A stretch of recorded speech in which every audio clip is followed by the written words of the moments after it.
जगन्नाथ मंदिर के रत्न भंडार को खोल दिया गया है। लंबे वक्त बाद इस खजाने को खोला गया है। बताया जा रहा है कि तहखाने में हीरे जवाहरात और सोने से भरे 12 बक्सों के साथ एक अलमारी मिली है।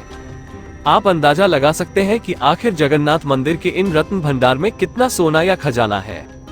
लेकिन क्या आप जानते हैं कि आखिर जगन्नाथ मंदिर में इतना सोना कहां से आया और किसने मंदिर को इतना सोना दान किया था? अभी जगन्नाथ मंदिर में रत्न भंडार से क्या क्या मिला है, इसकी आधिकारिक जानकारी सामने नहीं आई है। अभी तक इन सामानों की इन्वेंटरी नहीं हुई है। इसे भंडार की मरम्मत के बाद किया जाएगा। बताया जा रहा है कि हीरे जवाहरात और सोने से भरे 12 बक्से हैं। जब पहले 1805 में चार्ल्स ग्रोम की ओर से खजाने का डॉक्यूमेंटेशन किया गया था, उस दौरान 64 सोने चांदी के आभूषण थे। साथ ही 128 सोने के सिक्के, 1297 चांदी के सिक्के, 106 तांबे के सिक्के और 1333 प्रकार के कपड़े थे। पुरी में जगन्नाथ मंदिर का निर्माण 12वीं सदी में पूरा हुआ था। गंग वंश के राजा अनंत बर्मन देव ने 1078 से 1148 के बीच इसका निर्माण शुरू करवाया था। उनके बाद सन 1197 में उड़िया शासक अनंत भीमदेव ने मंदिर को वर्तमान रूप दिया। इसके बाद कई बार मंदिर में बदलाव हुए और जीर्णोद्धार का काम चलता रहा।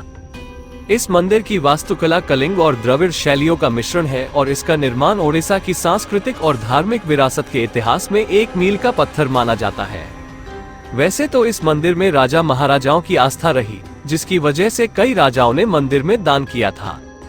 बताया जाता है कि मंदिर बनने के बाद राजा अनंत भीम देव ने भगवान के लिए कई लाख माधा सोना दान किया था। अगर माधा की बात करें तो 1 तोला सोने में 2 माधा होता है, यानी 1 माधा 5 ग्राम का होता है। इस हिसाब से उन्होंने करीब 5 किलो सोना मंदिर को दान दिया था। इसके अलावा सूर्यवंशी शासकों ने भी भगवान जगन्नाथ के लिए बहुमूल्य रत्न और सोना अर्पित किया था। रिपोर्ट्स के अनुसार 12वीं सदी में मंदिर के बनने के बाद 15वीं सदी में सूर्यवंशी राजा महाराजा कपिलेंद्र देव ने मंदिर को काफी दान दिया था। उस दौरान कपिलेंद्र देव ने मंदिर में सोना, चांदी, कई कीमती हीरे आदि दान किए थे।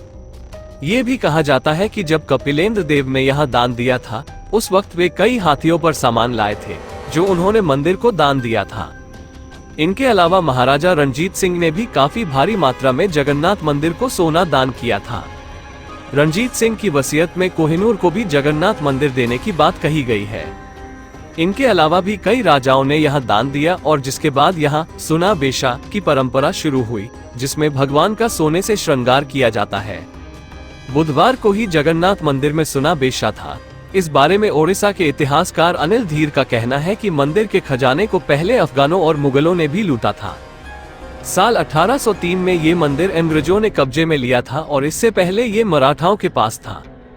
लेकिन खास बात यह है कि अंग्रेजों ने खजाने के साथ कोई छेड़खानी नहीं की और उन्होंने इसे रिकॉर्ड में रखा और आज भी उतना ही खजाना है।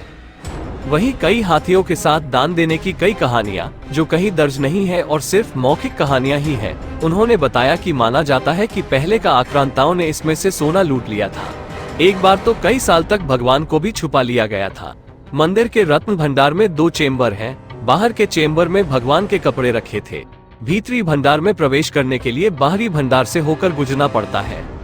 ताज़ा तरीन खबरों को जानने के लिए अभी टाइप करें दिव्य दिल्ली न्यूज। नीचे दिए गए सब्सक्राइब बटन को दबाएं और नोटिफिकेशन के लिए दिए गए बेल आइकन को क्लिक करें। हमारे वीडियोस को लाइक, शेयर और कमेंट करना ना भूलें।